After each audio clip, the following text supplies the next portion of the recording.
했는데 지금 김병기 의원, 강선우 의원 사태가 일파만파 커지고 있습니다. 현근택 변호사님 곤란하실 테니까. 네.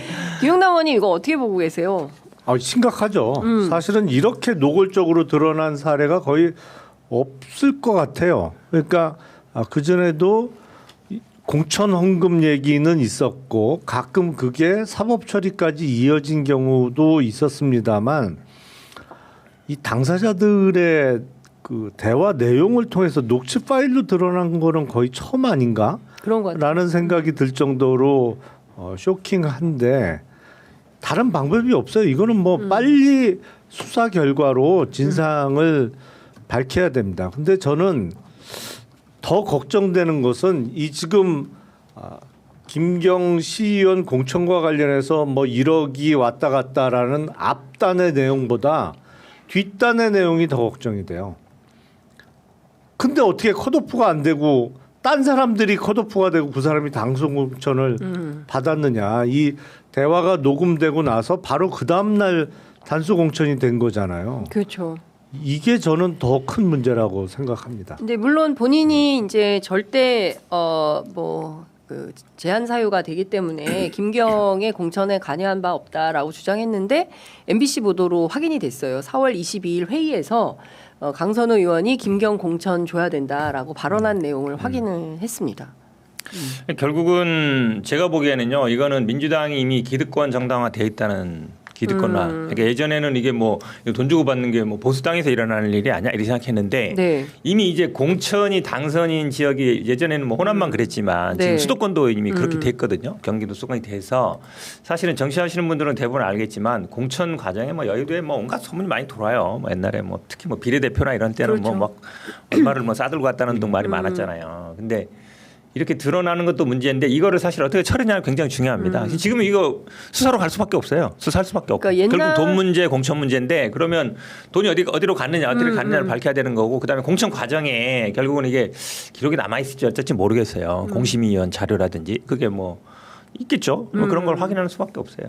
근데 지금 저는 사실은 2002년인가 한나라당 차떼기. 예, 그 차떼기 사건 이후에 처음 보는 거, 김석원 사과상자 뭐 이런 거 이후에 처음 보는 것 같거든요. 그러니까 사실상 지난 20년간 한국 정치에서 돈 공천 뭐 이런 거는 잘 없었던 것 같아요. 그 이후에 있었나요? 소문은 많았죠. 소문? 이런저런 소문도 많고 사실은 2022년 그때 6월 1일 지방선거였죠. 그때 관련해서도 뭐 소문은 지금도 많아요. 근데 그게 확인이 안 된 거지. 그리고 이렇게 결정적인 민주당의 증거. 소문이 많아요. 아니 국힘. 국힘. 네. 국힘. 예. 그때 단체장 공천과 관련해서 뭐 이런저런 소문이 많이 지금도 있습니다만 확인되는 경우는 거의 없죠. 왜냐하면 이게 참 어려운 게 돈을 갖다 줬어. 근데 만약에 공천에 영향을 끼칠 수 있는 사람이 거기서 그 자리에서 혼을 내고 돌려줘. 그러면 이걸 소문 낼 리가 없잖아요. 그래서 묻히는 거고. 만약에 돈을 받았어. 네. 그 경우에는 공천이 돼. 그러면 또 소문 날 일이 없어.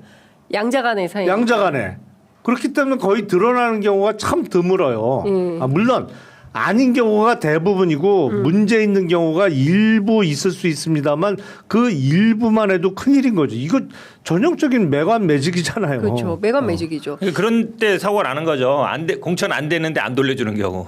그런 때 사고 나지. 가끔 그게 이제 그럴 때 사고 나요. 사건화되는 게 그런 경우죠. 그런 경우가 유일하게 사건화되는 건데 이게 선거 때마다 사실은 뭐 총선이고 지방선거 때고 많이 돌아다녀요. 얘기도 많이 듣고 그러는데 이게 왜냐하면 결국은 이 공천이라는 게 지금 알다시피 뭐 여론조사, 당원조사를 하는데 우리나라 여론조사라는 게 과연 뭐 공정한 여론조사인지 아니면 당내 조사가 어떻게 되는지 잘 몰라요. 실제로 그 뭐냐면 관련 뭐 이게 데이터를 공개하는 게 아니기 때문에 네. 여론조사처럼 그러다 보니까 당 지도부나 아니면은 소위 말하는 공천권 가지려고 다 당권을 왜 질라 그러겠어요. 지방선거 때 총선 때 공천 가지려고 하는 거겠어요. 왜 공천 그럼 만약에 그냥 여론이라든지 그냥 뭐 저로 한다 그러면은 그걸 행사할 이유가 없잖아요. 네. 그러니까 판단 여지가 들어가요. 후보가 많이 나오면은 누구를 컷오프 시킬지 아니면 예를 들어 많이 나와도 누구를 그냥 단서 줄지 말지 판단이 들어가거든요. 그러다 보니까 뭐 아무래도 네. 논란이 많은 거죠. 네. 방금 전에 속보가 나왔는데요. 정청래 대표가 오늘 최고위원회에서 범민의 밤을 보냈다. 당의 불미스러운 일, 내 부족함이 있었을 것이다. 이제 본인이 이제 이 사태에 대해서 사과하는 그런 입장이 나온 것 같습니다.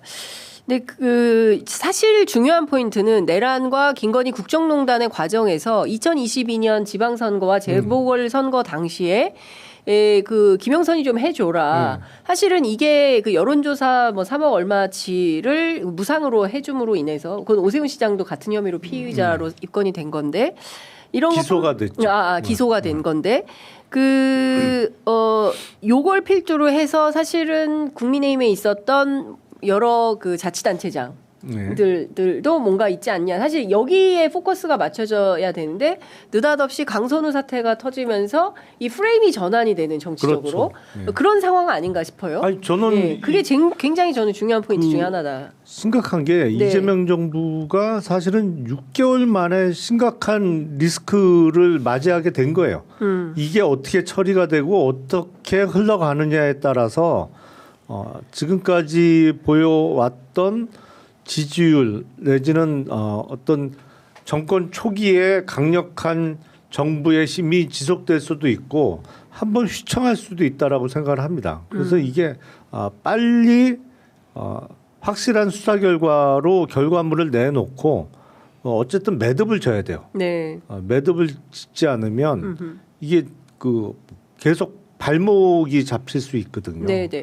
근데 지금 당에서는 처음에 이제 강선우 의원이 본인은 이제 돌려주라고 지시했고 일절 받은 바 없다. 뭐 지금도 수미일관하게 그 입장을 견지하고 있지만 어제 오후에 탈당을 했어요. 그러자 오후 8시에 다시 비상 최고위를 열어서 제명 조치를 한 거예요. 그러면 그 사이 그 짧은 시간 안에 제명 조치에 이르렀다는 것은 부인할 수 없는 어떤 사실이 확인된 거 아니냐라고 기자들을 의심하는데 변호사님 어떻게 보세요? 그거는 모르겠어요. 저는 뭐 팩트는 모르겠는데 아마 뭐 탈당하면 약간 면피성 아니냐 이런 비난이 있을 것 같고 그다음에 뭐 윤리감찰한다 그랬는데 탈당하면은 또 본인이 받겠다고 안 하면은 대상이 아니니까 그렇게 한 것 같아요. 그러니까 탈당하고 제명은 조금 다르겠죠. 근데 아마 결국은 이게 뭐 모르겠어요. 저도 어떻게 된 건지. 왜냐하면 돈은 뭐 보관했다 그랬는데 그 돈을 뭐 준 사람은 안 줬다 그러고 받은 사람은 뭐 또 모른다 그러고 이러니까 결국 돈의 행방이 나와야 되는 것이고 지금 말씀하신 것처럼 그런데 또 공천이 됐단 말이에요. 그렇죠. 그것도 좀 이상하고. 예. 그러니까 이게 근데 저는 이거를 말씀처럼 잘 정리하면 전화위복도 될 수 있다고 봐요. 왜냐하면 철저하게 수사하면 이제 지방선거를 앞두고 있잖아요. 지방선거 앞두면 항상 논란이 돼요. 어떤 특히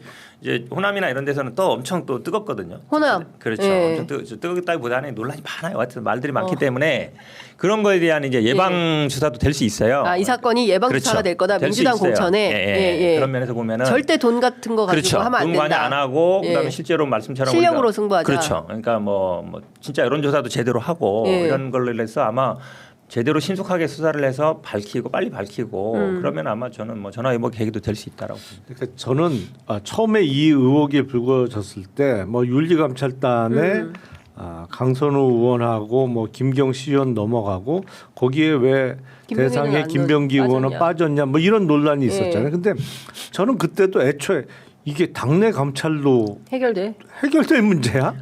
그때 바로 당에서 바로 수사 의뢰를 하든지 고발 조치하든지 더 적극적으로 고발을 하든지 해서 수사로 진행을 하겠다고 바로 했어야지 이게 감찰로 해결될 문제가 아니거든요. 그러니까 그거 자체가 그때 아예 뭐 출당이나 뭐 이런 당적 정리와 더불어 아예 수사기관에 수사를 촉구하는 형태의 당의 입장이 나왔던 게 맞다고 봐요.